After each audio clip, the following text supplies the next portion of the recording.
Welcome everyone to my 6th devlog and my Devtober Postmortem, where I recap 1 month of game dev journey in which I challenged myself to create the game demo in 1 month.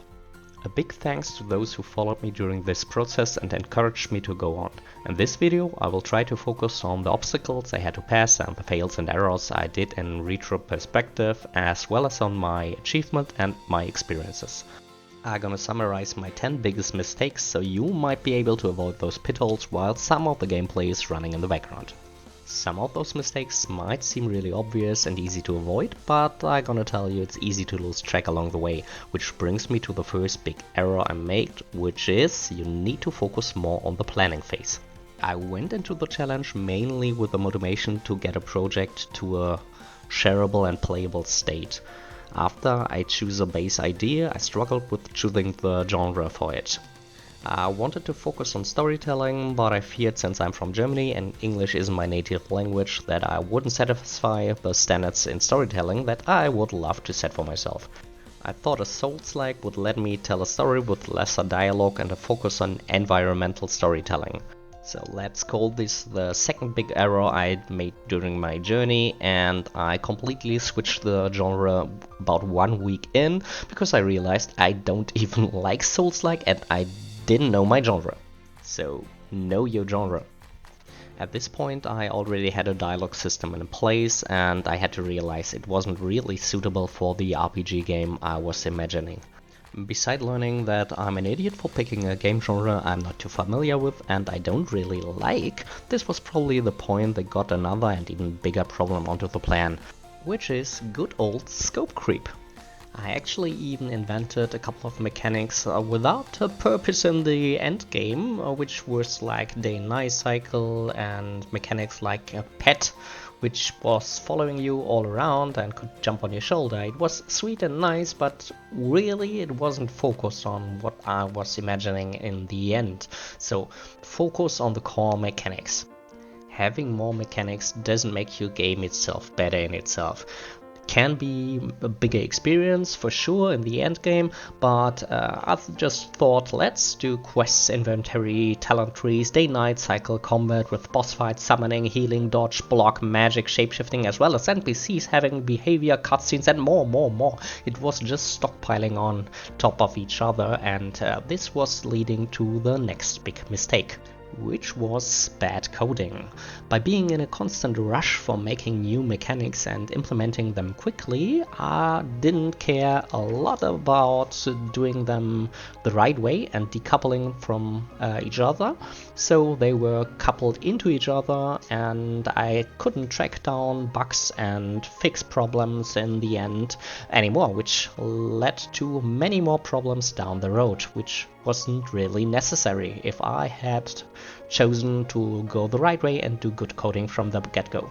So take your time for the core mechanics and do good, clean and expandable code from the beginning.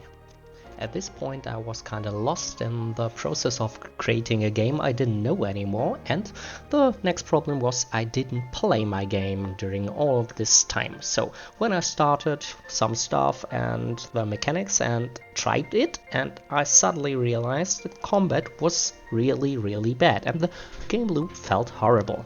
So the next big thing is probably very obvious, but play your game and see how it feels and if you like it. And again, now realizing my earlier mistakes, and I had a game that felt completely generic, and since I'm seemingly not the best person at taking good choices, I completely changed my game again. The combat was changed by healing only, focusing on summoning, buffing and debuffing, and heavily leaning into MMO style classes with healers like the druid I knew from World of Warcraft and games like this. But for everyone who didn't realize until now, the game was right now lost into a complete lack of identity. So know your game's identity, strength, and don't be generic. What I could have done to avoid all of this in the beginning is getting down your core mechanics first and the core game loop. Before I finish with the 10th and for me most important point, I gonna tell you that in the end I needed about 3 days to fix all the bugs that I mentioned before and make it even playable outside of the editor itself. So I didn't build my game at all until this point. So I realized a couple of bugs with the plugins and the mechanics I introduced that weren't buildable for a game that was shippable. So I needed about 3 days for this, so do it in advance, build your game. All of this was resulting in a demo that's playable with a lot of bugs for sure and had no focus at all. I'm gonna finish with my most important learning, which is do what you love. Do what you love about game dev and focus on those things first. I ended up with a project that's so big but completely generic and I can't see myself in it anymore. I'm passionate about storytelling, environmental storytelling and dialogues and stuff like this, and in-depth gameplay, like really in-depth mechanics.